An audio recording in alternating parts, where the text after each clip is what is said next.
Chapter 63 of Kaiju No. 8 is just amazing, and I love what they're doing with the relationship between Iharu and Leno, especially since Kafla is no longer in the picture since he's in another location. So I love what they're developing between these two characters, which has been there since the beginning. So it's not anything new, but it wouldn't hurt to build on something you've already established, because that's the point of laying a foundation. And I really think that there's a purpose, there's a plan behind doing this. I really think their futures are intertwined in some way. But pertaining to this chapter, like, we see Leno kind of getting hyped up, Iharu letting him know that, yo, you need to do this, you need to get the job done. And we also got some new information on the power suits, and I found that pretty interesting, but we're gonna get into that later on in the chapter. But before we do that, I know that most of the viewers of this channel are mostly here for like Boruto content and JJK content, but I just want you to know that this manga is really good. Without giving away any spoilers, if you like Attack on Titan, you're gonna like Kaiju No. 8, because they're somewhat similar in story elements. It's not just because they have giant monsters, right? The story elements are somewhat similar, but it's also different, so it's not a copy. So the story is really good, you guys should check it out. But for the ones who already read Kaiju No. 8, let's get into the chapter. So the chapter basically starts from where we left off in chapter 62, with Iharu breaking the barrier created by Leno using the ability of monster number 6. Then we have Iharu basically picking up Leno and throwing him on his back and carrying him towards the base monster which he was fighting before.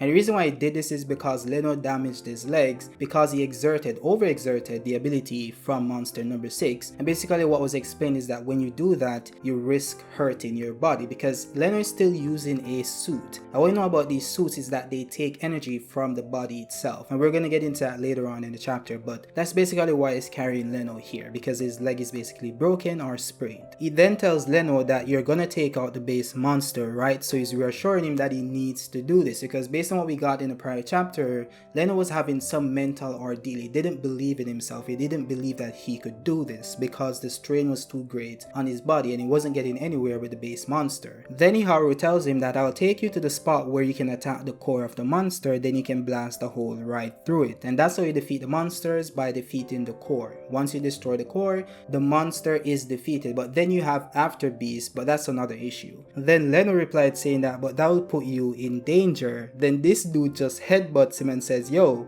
don't you dare sell me short. And the reason why Leno is saying that, yo, that will put you in danger, is because we understand that Iharu is not one of the strongest members of the team. His release force is supposed to be below 30, right? And that's like not at the level of Leno. Leno's actually utilizing the power of one of the strongest monsters in history, monster number 6. So they're not comparable in any way, shape, or form. So that's why he's saying that this would put Iharu in danger, but Iharu doesn't care. He's ready for the smoke. He just goes into battle and says commence. But Commander Jugo sees this, and he also knows the capability of Iharu. And he says that, but with Furuhashi's release force at 24%, I don't know if there's anything. And then he gets cut off because Iharu then blasts off a piece of the giant monster's leg, which he shouldn't be able to do with his current release force, which should be at 24%. Then he says like something's up, because that's not how 24% force normally performs. He then asks one of the medical experts to give him a reading on Iharu's release force, which he says is currently at 41%, which is just ridiculous because he was at 24% originally. So during this fight, this dude jumped from 24% to 41%, which typically doesn't happen. Then the expert says, correction, it's down to 22%. Then he says, hold on, another correction, it's now back up to 42%. So it went from 24 to 41, then it went back to 22, and then went up to 42.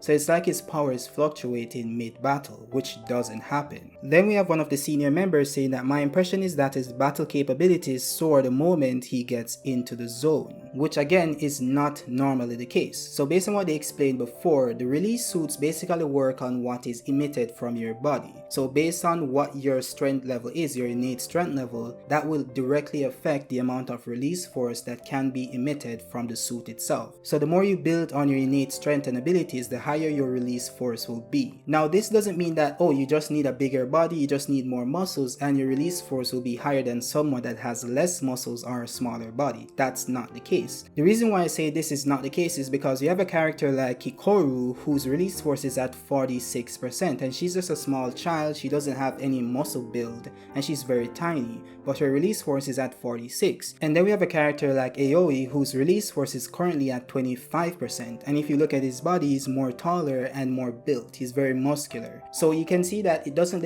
only depend on your muscle. I think it's more on your mental ability, your mental capacity. So I think it's kind of a two mixed together. So if you have a higher mental capacity and you're more strong-willed, you're able to exert more release force, but it also depends on your physical capability to a certain extent, which is why they also need to train physically. And typically once your release force reaches a certain level, it stays at that level and goes up. It's an incremental format. It doesn't go down then go up. It doesn't fluctuate. If you achieve a release force of 30%, that's your release force until you increase it to something else. It doesn't drop back to 25. It doesn't happen that way. So this development is pretty interesting to see that, yo, this dude can just fluctuate, his release force is just fluctuating mid-battle. They then say that these instantaneous readings are on par with Ichikara, which is referring to Leno because that's his last name, I believe. Then they said that if they teach him how to use his power, he'll be a real monster. So this is pretty cool. Now this release force level that is achieved, 42%, is not the highest because we have characters with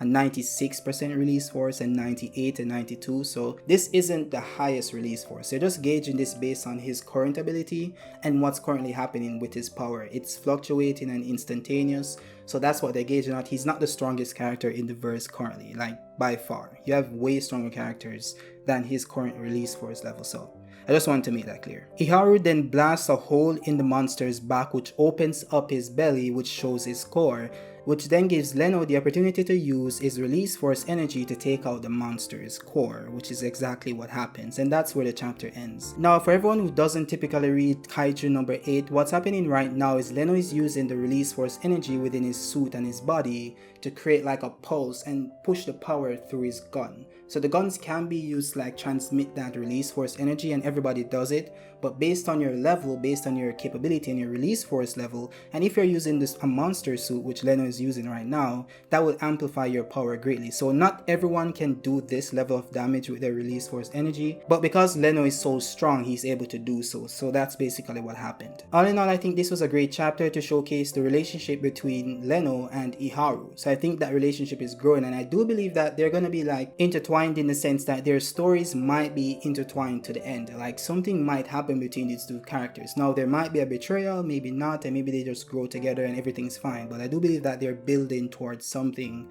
which is why they're laying the foundation for this relationship. Maybe. Hopefully we get to see the main character, which is Kafla, in the upcoming chapter because we haven't seen him in a while, but I want to see what he's up to. But I have no problem with like giving these characters their shine because I think most people love to see Leno on screen because he's a great character.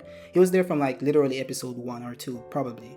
So he's a really good character. He has a great relationship with the main character, and they're like developing the relationship with the other side characters with Leno. So I think that's how you incorporate the characters like Iharu, who is a great character. He doesn't have the same relationship with the main character, but then you can implement him into the story by tying him into the secondary main character, which seems to be Leno in some sense. So I want to see how this plays out. I have some theories on Leno, which you guys might not like because you guys love him, and it's not like in his favor, I will say. So I have some theories on that which I think is gonna play out, but it might not. But you know, we'll see when I put out the theory, and you guys can let me know what you think about it in the comment section. But based on this video and this chapter, let me know what you guys think about the chapter, the review, the points I made in the video. Do you guys agree? Do you disagree? And where do you think is gonna go from here? What do you think they're gonna do with these characters, and what do you think is gonna happen next in chapter 64?